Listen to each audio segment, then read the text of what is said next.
Many people believe that eating vegan is enough to be healthy. But the truth is that thousands of people are silently exhausted because of something stuck inside their own bodies. That may be happening to you without you even realizing it. I am Ethan Marshall, a 60-year-old physician from the United States, with more than 3 decades of experience researching and treating chronic health issues in adults. And let me tell you something that may shock many people.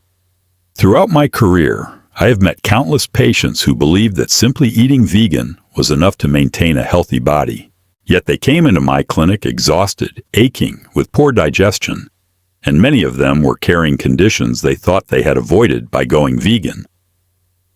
Before we continue, if you're interested in deep, practical health insights like this, please subscribe to the channel, hit like, and share this video so I can keep bringing valuable knowledge to you. It only takes you a few seconds, but it helps me maintain high-quality content created with genuine dedication. I remember a patient once asking me, "I'm vegan but still sick. Does that mean my body has a congenital problem, doctor?" That question reveals a sense of confusion I've seen hundreds of times. Many people go vegan for 5, 10, even 20 years, yet still feel heavy, sluggish, repeatedly inflamed, with unstable blood pressure or chronic digestive discomfort. What confuses them is the assumption that veganism is automatically healthy. But the truth is far more complex. Removing meat only touches the surface. What happens inside the body, especially its ability to cleanse and repair itself, is what truly matters.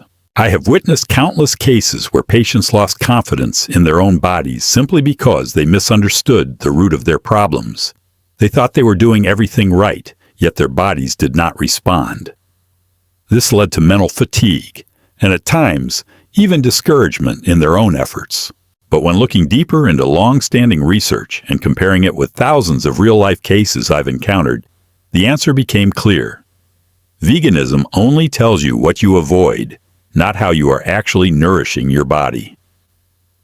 A plant-based diet may sound healthy, but if your intestines are still filled with accumulated mucus, if the colon remains overloaded from years of processing difficult foods, then the body functions like a machine, clogged with dust in every crevice. I share this not to dismiss the value of veganism. On the contrary, I consider it a good and compassionate step. But it is only the beginning of the healing journey. Once you reach your 50s or 60s, the body demands more than before. It requires understanding, refinement, and care from the root. And the most important question I want you to reflect on today is this. Are you relying too much on the vegan label while forgetting to listen to what your body is truly telling you? Before we move on, answer this question for me. Why do you think so many vegans still get sick? A. Because a vegan diet doesn't necessarily cleanse the colon. Or B. Because the body is inherently weak and no diet can improve it. Choose A or B and leave your answer below. In exploring the differences between dietary approaches that appear similar, the first thing that must be acknowledged is how surface-level similarities can easily mislead people. Both veganism and the mucusless diet eliminate all animal products, and this shared characteristic creates the illusion that they aim for the same outcome. In reality, they only resemble each other in the selection of inputs. How the body responds and the degree of internal recovery they support are entirely different. Veganism allows a wide range of foods: soy, nuts, refined grains, oils, and even many processed products labeled as vegan. These foods do not violate ethical or environmental principles, but inside the body, they can create mucus, residue, and digestive burden. This is a crucial distinction many overlook. Meanwhile, the mucusless diet is built on minimizing physiological load so the body can regain its natural cleansing ability. This approach excludes not only meat and dairy, but also certain plant foods if they contribute to buildup or are hard to eliminate. The goal is not to follow a moral or aesthetic restriction list, but to create ideal conditions for the digestive system especially the colon, to function in its lightest state. This is where the foundational difference lies. Looking deeper, veganism can promote health when applied correctly, but it is not designed to address internal congestion, mucus formation, or long-term residue in the body. A diet heavy in grains, legumes, oils, or packaged foods, even plant-based, can overwork the colon, reduce absorption efficiency, and hinder toxin elimination. In contrast, the mucusless diet focuses on foods with natural cleansing properties, rich in water, enzymes, and easy to metabolize nutrients. This reduces the digestive burden and supports the body's ability to self-regulate. This fundamental difference completely shifts real-world outcomes. A vegan may achieve ethical or environmental goals, but not necessarily internal healing. Meanwhile, someone practicing the mucusless diet directs their body towards cellular restoration. Thus, the two diets differ from their very purpose. Veganism aims to avoid harm. The mucusless diet aims to optimize recovery. A deeper analysis reveals that the misunderstanding does not come from complex science, but from our tendency to equate things that merely look similar. A diet that excludes meat does not automatically cleanse the colon or eliminate toxins. Achieving that requires a strategic nutritional method focused on removing obstructions and supporting a free flow of nutrients. This is why distinguishing between veganism and the mucusless diet is necessary, not to criticize either approach, but to clarify the pathway toward healing. Understanding this core difference allows individuals to choose a method that matches their body's true needs. Within the broader landscape of human health, the colon holds a central role that many have not fully recognized. It is not merely a storage site for waste, but a crossroads linking the immune system, nervous system, and metabolic processes. Many natural physiology researchers emphasize that colon health can reflect nearly the entirety of a person's internal well-being. When waste is not efficiently removed, the damp, dark, nutrient-rich environment of the colon becomes ideal for fermentation and putrefaction. This process produces harmful compounds that can pass through the intestinal wall and enter the bloodstream, forming what is known as autointoxication. This is not an abstract idea, but a very real biological mechanism, meaning that tissues and organs gradually suffer when exposed to intestinal toxins over time. Mucus, by nature, is a protective response to difficult-to-digest foods. However, when mucus production exceeds the body's elimination capacity, it becomes a major obstructive factor.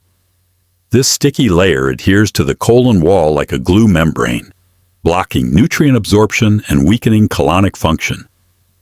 Histological observations show that this buildup can spread, affecting nearby organs such as the liver, gallbladder, pancreas, and the enteric nervous system. The result is not only impaired digestion, but also weakened immunity and chronic inflammation. Long-term mucus buildup also reduces the flexibility of the colon's folds, weakening peristalsis and contributing to constipation, bloating, and malabsorption. Understanding this mechanism explains why many systemic health issues originate in the colon. When toxins re-enter the bloodstream, other organs must compensate. The skin, respiratory system, joints, and nervous system all become secondary detox routes. Symptoms such as persistent fatigue, difficulty concentrating, joint pain, skin disorders, allergies, and respiratory discomfort are not random. They are direct consequences of lower digestive overload. A weakened colon also means poor nutrient absorption, so even a nutrient-dense diet can leave a person depleted. Therefore, maintaining a clear colon and minimizing mucus is not simply about aiding digestion. It is essential for comprehensive health. When the colon functions efficiently, other organs are relieved of compensatory strain. The immune system stabilizes, metabolic processes smooth out, and the body's energy can be properly distributed.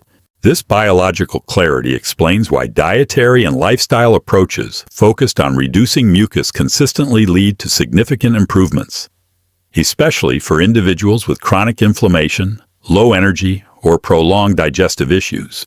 When examining the deeper nature of healing, the mucusless diet emerges as a necessary advancement that allows the body to recover its inherent functions. Every type of food leaves a biological imprint on the digestive system. Foods rich in water, enzymes, and non-adhesive qualities, such as fresh fruits and leafy vegetables, act as ideal nourishment, encouraging natural fluid movement and electrolyte balance. These are not merely foods, but agents that help cleanse tissues and remove small residue particles accumulated over time. When the body is no longer burdened by heavy or mucus-producing foods, energy is redirected towards cellular repair rather than constant digestion.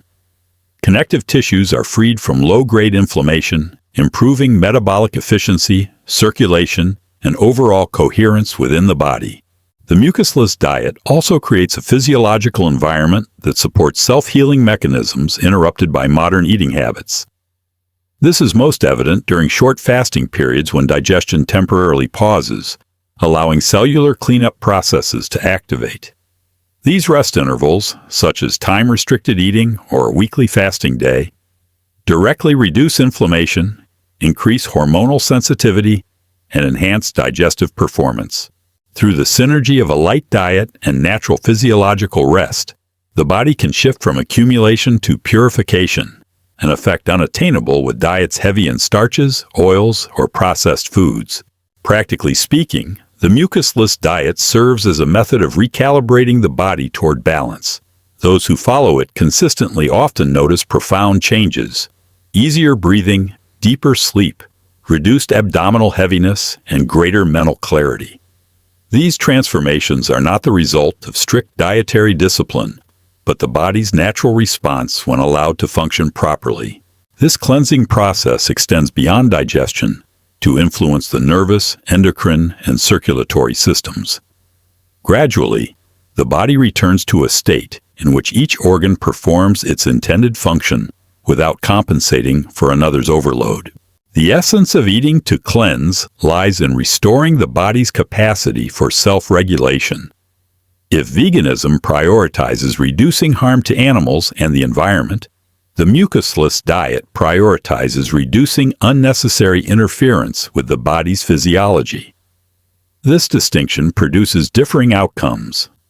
One aligns with ethics and environmentalism, the other with regeneration and internal restoration. When properly applied, these principles not only improve digestion, but rebuild the foundation for long-term health. As chronic health issues become more common among adults, recognizing the relationship between diet and accumulated waste in the colon grows increasingly important. Many vegans still experience declining health because their lower digestive system has never truly been cleansed. Clinical observations reveal that individuals may carry years' worth of intestinal waste without realizing it, even if they believe their plant-based diet keeps them functioning optimally. This explains why some people continue to feel fatigued, sluggish, inflamed, or metabolically slow, despite avoiding all animal products. These conditions do not stem from nutrient deficiency, but from the body's inability to absorb and eliminate efficiently due to obstructions and mucus buildup. When the digestive system operates under such strain, other organs are pulled into compensatory patterns, leading to widespread cellular and tissue-level decline. Thus, the essence of eating to cleanse is not adherence to a rigid dietary model, but the restoration of the body's natural rhythms. Once obstructions are removed, the body redirects energy toward repair rather than survival. This explains why mucus-reducing nutritional methods often yield noticeable improvements in overall health. These shifts are not limited to digestive relief, but extend into immune balance, circulatory efficiency, and hormonal regulation. Free from internal pressure, previously delayed metabolic processes can restart, improving chronic inflammation, low energy, poor sleep, and difficulty focusing. Health arises not from what we try to add, but from the removal of what blocks recovery. From this perspective, veganism, while beneficial for ethical and environmental reasons, is not sufficient to activate deep self-healing if intestinal stagnation remains unaddressed. Veganism marks an important step. But only when paired with mucus reduction and cleansing does the body reach its ideal operating potential. Together, these elements not only prevent illness, but also allow for profound restoration of vitality. Sustainable health depends not merely on what is consumed, but on what the body can absorb and eliminate. A shift from eating to avoid illness toward eating to cleanse is therefore essential for meaningful and lasting healing. The journey of understanding the difference between veganism and the mucusless diet reveals that health relies less on what we exclude and more on the body's ability to free itself from long-standing blockages. The colon plays a central role in this process, and when overwhelmed, even the healthiest diet cannot produce the desired effects. The mucusless diet, combined with supportive methods such as short-term fasting and hydrating foods, allows the body to restore its natural rhythm and improve overall well-being. Veganism is a positive start, but deeper recovery requires adopting a cleansing-centered mindset that enables the body to enter its innate self-healing state. A key insight is that true health emerges when the lower digestive system functions smoothly. A simple approach is to gradually reduce adhesive foods while increase fresh seasonal fruits and incorporate gentle pauses between meals. Small but consistent changes can produce profound results over time. What do you feel is the biggest obstacle in your own health improvement journey? Share your thoughts in the comments. If you'd like to receive a healing-focused health ebook to begin making systematic changes, fill out the form in the description. Don't forget to subscribe, like, and share the video to help spread valuable insights and support the continuation of this channel's content.